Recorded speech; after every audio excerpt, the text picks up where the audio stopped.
Greetings, everyone. Cynthia Hubbard here from St. Andrew's Episcopal Church in Edgartown, with a few thoughts I would like to share with you today.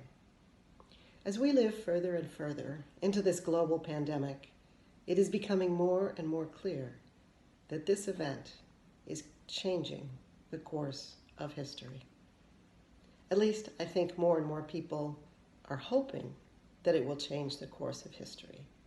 And as we begin to return to normal, whatever that may mean, the new normal is definitely going to be different from the old one.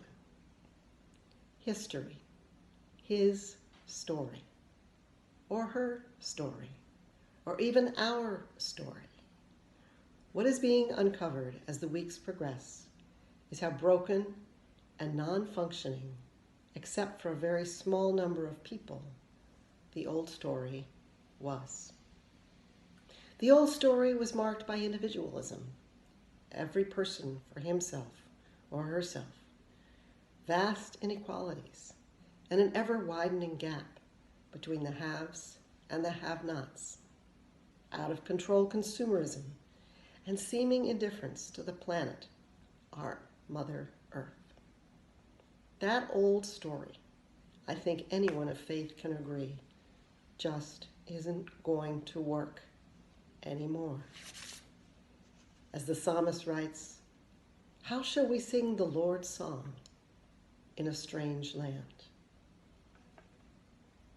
Or what will a new story be like in the midst of the strangeness of everything that is happening? So here we are with a wonderful opportunity to write a new story. A story where the old inequalities can be addressed, where climate change can be taken seriously and seriously addressed,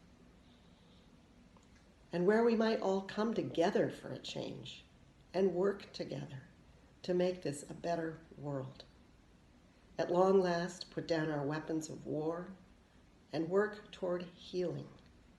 Healing of ourselves from the virus, but also healing from our fear, our hatred, our mistrust of the other, coming together to realize how much we have in common and focus on that instead of what separates us.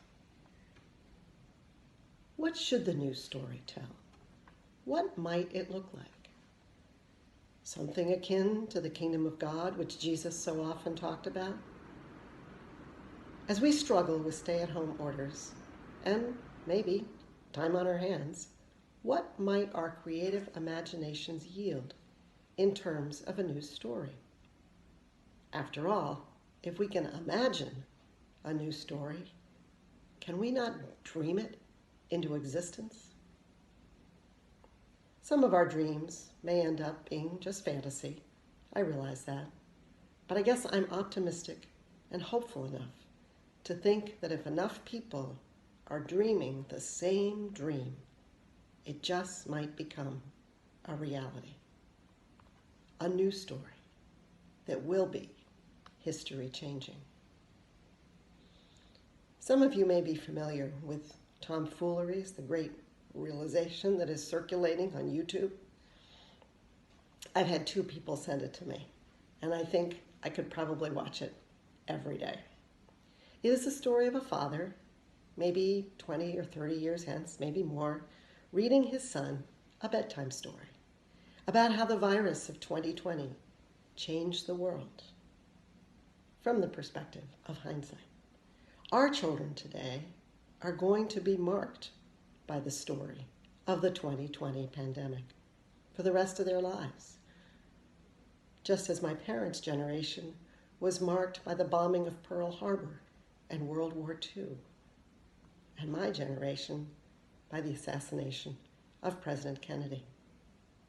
Is it possible that future children, once this has all been sorted out and we are living out a new story, will be able to hear the story of COVID-19 and wonder, as the father's little boy does, why it took a virus to change all those parts of the story that weren't working?